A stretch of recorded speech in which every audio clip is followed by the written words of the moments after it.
people always kind of scoff at me when I say boxing is more dangerous than MMA.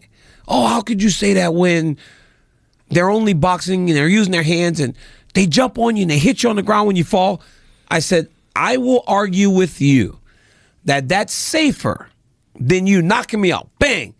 My body, which has been trained my whole life to get up, gets up, they count to 8 or 9, and they say, go back and fight more. When I'm still concussed, you have hit me so hard that you have knocked me down to the ground, right? I get up, and then you continue to punch me in the head until, one, I either fall down again and go to sleep completely, or we get to the end of the round where you come back and you punch me in the head again.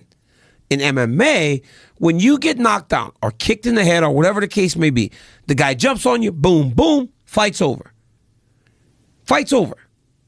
I don't have that recovery time to where I think my brain is okay. I go fight more, and then I get destroyed more.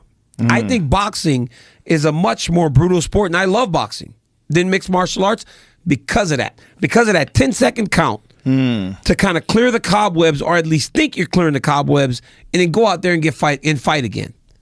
Think about it. How fast, in that 10 seconds, in most MMA fights, when someone gets hurt to the point that they fall, that fight's over. 2 seconds, 3 seconds, the guy jumps on him. If me and Stipe Miocic were fighting, right, I knock him down, and then I hit him with the 2 follow-up shots to end the fight. I would like to see how long that sequence took. Because if Stipe Miocic and I were fighting, and I did that to him in boxing, for as bad as he was, he would get up, and I would get to hit him again.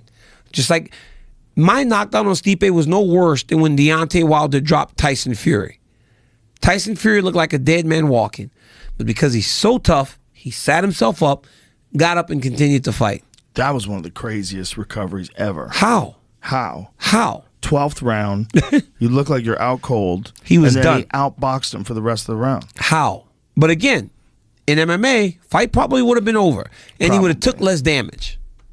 Right, but isn't that a better argument for letting him get up? Because Tyson Fury got up and then figured out how to beat Deontay Wilder in the second fight. But figured it out and was able to beat him as they went on. But in that fight on that night, all it would have taken was for Wilder to land one more. But in boxing, again, you get to hold, you get to pull in tight. There's a few seconds. But very rarely do we see it happen like it happened for Tyson Fury. Right. We see it on the other side of the spectrum when they get up and they get flatlined. Yeah, that does happen. Because they're so good. The boxers are so good at finding that shot. MMA guys, we hurt you, we go running, we start throwing wide punches, loopy. Them boxing dudes are like, bink, bink, and they go find your chin, and then you're like, just out cold. I'm telling you, man. I'm smart. I'm fucking smart. I'm telling you. I should be the commission, bro. We haven't talked that much about Francis and Tyson Fury. Yeah. Because how shocking was that? That was crazy, dog. It was the craziest thing. And guess what else? You know why? Why? Because Deontay Wilder almost killed him. He got up and he took more damage, and his brain might be... Tyson Fury has been hit by some of the most dangerous dudes in the world. Yes. And now you're getting hit by Francis, who might hit harder than any of them. He might hit harder than all of them. Dude, Francis Ngannou knocked Tyson Fury down. And he's an amateur, bro. This is his first ever professional fight. That's what's so crazy. That, you know what was so beautiful about that? He actually countered him perfect. Yeah. He had his right hand up, and he hit him with the little check left hook. It was one of the most, shocking is an understatement. But Francis, look at that. His technique was beautiful. And that's Francis's offhand. Yeah. That's not even his right hand. Crazy. What does that say about boxing, though, Joe?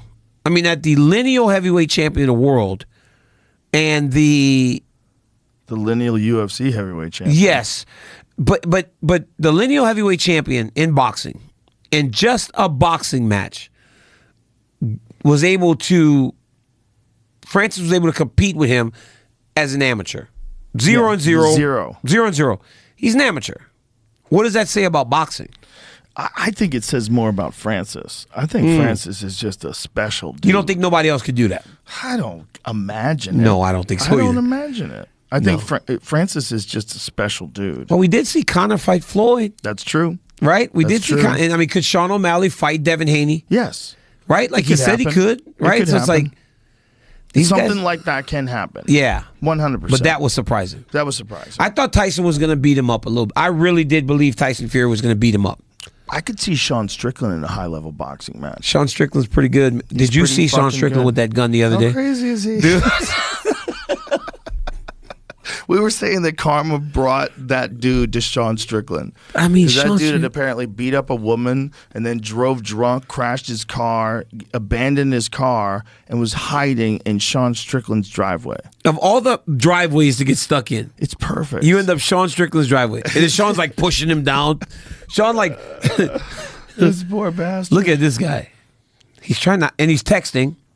Yeah, he's hiding in text. I think he's calling an Uber. Oh my gosh. Sean walks out there. Organs in his rib. I wonder what the guy was like.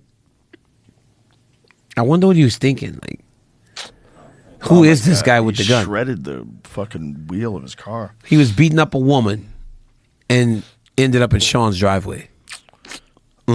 That's unfortunate. That is unfortunate. Or the wrestling dude. Remember the wrestling dude that was on crack and tried to break into Anthony Smith's house? Oh, yeah. Anthony Smith just beat the shit out of him. So crazy. It's so crazy. Yeah. It's crazy. Yeah, some people make some unfortunate decisions. They just make mistakes. We were watching a video the other day of a guy who tried to break into a gun store. Why would you break into a gun store? That's just idiotic. He's trying to rob a gun store. He's got 2 pistols. He moves into the gun store like this, and they just gun him down. Like They killed him. Instantly. He's an idiot. Why would you rob a gun store?